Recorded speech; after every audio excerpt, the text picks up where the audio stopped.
President के साथ और टर्की के साथ हमारा एक बड़ा डिफरेंट किस्म का लगाव है पाकिस्तानियों का। तो ये खबर जब आती है तो बड़ी तशवीश होती है। टेरर अलार्म के नाम से एक ट्विटर अकाउंट है जो कि वेरीफाइड है, उसको ब्लू टिक मिला हुआ है। वो कहता है we are investigating the reports that Turkish president has been poisoned after meeting with Russian official. यानी वो एक रशियन अथॉरिटी के बंदे से मुलाकात कर रहे थे। आवाज आ रही है? परफेक्ट। तो एक रशियन प्रेसिडेंट, टर्किश प्रेसिडेंट, तुर्की के सदर रूस के एक बंदे से मुलाकात करने गए और उसके बाद तबीयत उनकी खराब हुई और बाद में इंकशाफ हुआ कि उनको जहर दिया गया है। यह खबर सोशल मीडिया पर फैलाई गई है। बट अगर कोई यह कह रहा है कि उनकी प्यूटन से यानी रूस के सदर से मुलाकात हुई, उस मुलाकात के दौरान उनको जहर दिया गया और बाकायदा तौर पर शक जो है वो रूस पे किया जा रहा है। अब ये कि रूस के ऊपर वैसे भी इल्जाम लगता है कि ये अपने मुखालिफिन को जहर देता है, लेकिन आप लोगों के लिए जानना बहुत जरूरी है कि रूस तुर्की का मुखालिफ नहीं है। तुर्की रूस का सबसे बड़ा हथियारों का खरीदार है। S-400 नामी जो एक मिसाइल डिफेंस सिस्टम है जो सिर्फ और सिर्फ रूस के पास है, रूस ने वो तुर्की को दिया। बाद में इंडिया को भी दे रहा है लेकिन तुर्की को दिया। और अब तक का दुनिया का सबसे बेहतरीन जो डिफेंस सिस्टम है वो S-400 है जो रशिया के पास है और उसने टर्की को ये बेचा है। आगे साहब लिखते हैं वो बीमार है उनको, और हाँ ये तो कंफर्म है कि वो बीमार है क्योंकि इमरान खान साहब ने ट्वीट किया है। ये थोड़ी देर पहले ट्वीट आया इमरान खान साहब का, मैं आपको शायद दिखा पाता काश। उन्होंने ये ट्वीट किया है, मुझे गलती होगी, मुझे स्क्रीन शेयर करना चाहिए। देख रहे हैं इमरान खान, मैं आपको दिखा देता हूं सामने। ये इमरान खान जो है, इमरान खान साहब ने ट्वीट किया, ठीक है जी। और वो कहते हैं कि have just learned that president Erdogan of Turkey is unwell. We are all praying for his health and wish him a speedy recovery. He has been one of the most prominent voices in support of Muslim causes and against Islamophobia.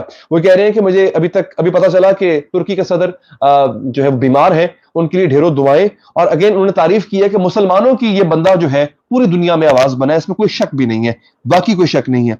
अब ये critical condition में है, लेकिन सूरत हाल ये है कि क्या उनको जहर दिया गया है। देखिए बात यह इतना आसान नहीं होता किसी मुल्क के सदर को जहर देना। और आपको क्या लगता है इमरान खान को लोग मारना नहीं चाहते, लेकिन उन तक भी नहीं पहुंच पा रहे। हालांकि इमरान खान ने कहा कि आज बताया उन्होंने कल बताया उन्होंने कि उनको 2 दफा जब वो उन पे अटैक हुआ और वो अस्पताल में जेर इलाज थे इमरान खान, तो 2 दफा उनकी जो ड्रिप होती है, 2 दफा इमरान खान की ड्रिप में किसी ने जहर का इंजेक्शन लगाने की कोशिश की, पकड़ा गया। ये इंकशाफ उन्होंने बड़ा लेट किया है, पहले करना चाहिए था, बताना चाहिए था कौन था, कैसे पकड़ा गया, ये सारी डिटेल्स इमरान खान को देनी चाहिए थी, मगर उन्होंने नहीं दी। खैर इतना आसान नहीं होता, उनकी गिल्ड सिक्योरिटी बहुत होती है। फिर जहर किस तरह दे सकते हैं? खाने में दे सकते हैं ना। तो ये जो प्रेसिडेंट्स होते हैं, इस तरह के जो लोग होते हैं, जब ये कहीं बाहर जाते हैं तो इनका खाने का जो पूरा सिस्टम है पहले चेक किया जाता है। उनकी अपनी सिक्योरिटी जो है वो खाना पहले चखती है। ये बंदा करोड़ों मुसलमानों की जान है, इसमें कोई शक नहीं है। लेकिन अगेन बीमार जरूर है, बीमार वो है, आप उनके लिए दुआ कीजिए, ठीक है, उनके लिए दुआ कीजिए।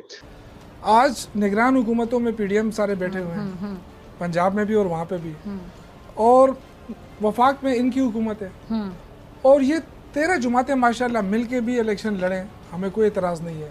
इनके एम्पायर है, हमें कोई एतराज़ नहीं है, फिर भी इलेक्शन नहीं। अब ये कहते हैं ना कि हम एक साथ इलेक्शन चाहते हैं, तो भाई एक साथ अनाउंस करो ना, ठीक है। हम तो ये नहीं कह रहे हैं कि हम अलग अलग करें, आप चलो एक साथ अनाउंस कर दें, एक साथ आप कर नहीं सकते हैं। तो 90 डेज में तो इलेक्शन होने हैं, ये तो आपका आइन, जो आइन का आप क्रेडिट है उस आइन में लिखा है। ये नहीं हो सकता कि आप अपनी तरफ कीजिए, पहले अगर वो हो जाए तो फिर दोबारा इलेक्शन होगा, तो फिर हमारा क्या होगा। भाई इस वक्त वफाक में आपकी हुकूमत, निगरान आपकी हुकूमत, अगर इसमें हम पंजाब जीत जाते हैं ना, तो इसका मतलब ये है कि फिर तो नेशनल असेंबली भी हम जीतेंगे इंशाल्लाह। तो उसमें आपको डरने की क्या जरूरत है? वो तो आप फिर तो आपको बताने की ये क्या बात हुई कि जी फिर निगरान नहीं होगा तो हम इलेक्शन कैसे करेंगे। ठीक है। आज अगर हम आपकी मौजूदगी में इलेक्शन के लिए तैयार हैं और आप सारी जुमातें इकट्ठी हैं, तो माशाल्लाह ये तो वही लोग हैं ना जो अब कुंडी साहब तो मेरा दोस्त भी है लेकिन बात ये है कि ये कहते थे कि ये चोर है, वो आगे से कहते थे नहीं ये चोर है, और इनकी स्पीचेस आप दिखाएं जो बड़े बड़े हैं। आज ये सिर्फ इस बात पे इकट्ठे हुए कि इमरान खान दूसरी तरफ है। ये तो कहते हैं ना कि हम जमहूरियत के लिए इकट्ठे हुए, तो जमहूरियत तो इलेक्शन से मजबूत होती है। इंडिया के अंदर कितने जल्दी जल्दी इलेक्शन हुए, और क्या है हमारे जो पड़ोस मुल्क है उसके अंदर एक रियासत में एक दफा इलेक्शन होता है, दूसरे महीने किसी दूसरे रियासत में इलेक्शन शुरू होता है। तो वहाँ तो कभी ये चीज़ नहीं आई। यहाँ इनको ये लगी पड़ी है भाई, जब हम आपसे पंजाब जीत जाएं आपकी मौजूदगी में, KPM जीत जाए आपकी मौजूदगी में, तो फिर आप क्या कह रहे हैं कि जी निगरान हुकूमत में हम इलेक्शन नहीं करेंगे। तो सब ठप हो गया। तो लिहाजा अब आर्मी चीफ का दौरा कहा तो दिफाई मामलात के हवाले से इसको देखा जा रहा है, लेकिन जाहिर है कि पाकिस्तान में एस्टैब्लिशमेंट की बड़ी अहमियत है और सारे मामलात में है। अब चाहे ISPR की तरफ से, DG ISPR की तरफ से कहा जाए कि जी सियासी मामलात से हमें दूर रखा जाए, सियासी मामलात में हम नहीं आना चाहते, सवालों के जवाब देते हुए बार बार कहा, लेकिन सब जानते हैं कि पाकिस्तान की एस्टैब्लिशमेंट का एक रोल रहा है पाकिस्तान की सियासत में भी, हर मामले में। तो अब आप देखें कि जो ही वहां पर पहुंचते हैं आर्मी चीफ, तो अब हर तरफ खबर चल रही है कि जी आर्मी चीफ वहां पर पहुंच गए, उनका बड़ा शानदार इस्तकबाल किया गया, वहां पर उन्हें आम शख्सियात से मिलना है। लेकिन साथ आर्मी चीफ के इस दौरे के साथ बाखबर लोग क्या बातें बता रहे हैं, इस वक्त पाक चीन ताल्लुकात किस जगह पर खड़े हैं और इमरान खान साहब के हवाले से क्या पॉलिसी है चीन की, और मौजूदा PDM हुकूमत के हवाले से क्या पॉलिसी है। तो इस पर जनाब आप ये देखें, चंद चीजें नोट करें। एक तो खबर यह है कि चीन के वजीर खारजा, उनको पाकिस्तान की तरफ से दौरे की दावत दी जा चुकी और कई दफा यह कोशिश हो चुकी, लेकिन उन्होंने पाकिस्तान का दौरा नहीं किया। मैं वजीर खारजा की बात कर रहा हूं, वजीर खारजा चीन के, उन्होंने अभी तक इस हुकूमत के होते हुए कोई दौरा नहीं किया। इनको 1 साल हो गया है, 1 साल। और अजीब बात यह है कि इनकी रिक्वेस्ट पर, यानी ये दरखास्त कर चुके हैं, लेकिन चीन के वजीर खारजा ने पाकिस्तान का दौरा नहीं किया। यही नहीं, उन्होंने फोन कॉल पर ही बात की है सिर्फ, और वो भी बिलावल भुट्टो जरदारी पाकिस्तान के वजीर खारजा की दरखास्त पर सिर्फ फोन पर बात की है। अब तो इतनी शर्मिंदगी है कि यहां से कहा गया बिलावल भुट्टो जरदारी जनाब भारत के वजीर खारजा से मिलना चाहते हैं, अभी साइडलाइंस पर जो इजलास हो रहा है उसके हवाले से, तो भारत की तरफ से कहा गया जी इनकार कर दिया गया है। इतनी शर्मिंदगी है हमारे लिए, इतनी शर्मिंदगी है। एक वो वक्त था कि इमरान खान साहब ने कहा था कि हम रिटेलिएट नहीं, हम जवाब देने का सोचेंगे नहीं, हम जवाब देंगे। अगर आपने कुछ किया तो हम ये नहीं कि हम फिर जवाब देने का सोचेंगे, नहीं नहीं नहीं, नहीं। फिर हम जवाब देंगे, बड़ा भरपूर जवाब देंगे। तो एक वो वक्त था। आज आप देखिए क्या हो रहा है।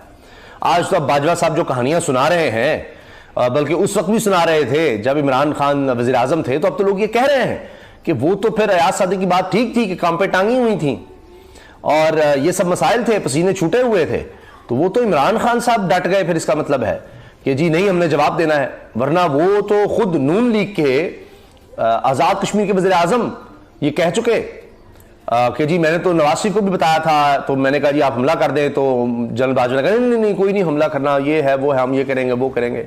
तो वो तो हामिद मीर साहब और नसीम ज़ारा साहब और दीगर 20-25 जो साफ़ी थे, कुछ इनके अलावा भी ये बात कर रहे हैं, अमीर अब्बास उनमें शामिल हैं कि जी बिल्कुल ये सब वो कहते रहे कि जी हमारे अंदर तो सलाहियत ही लड़ने की नहीं है।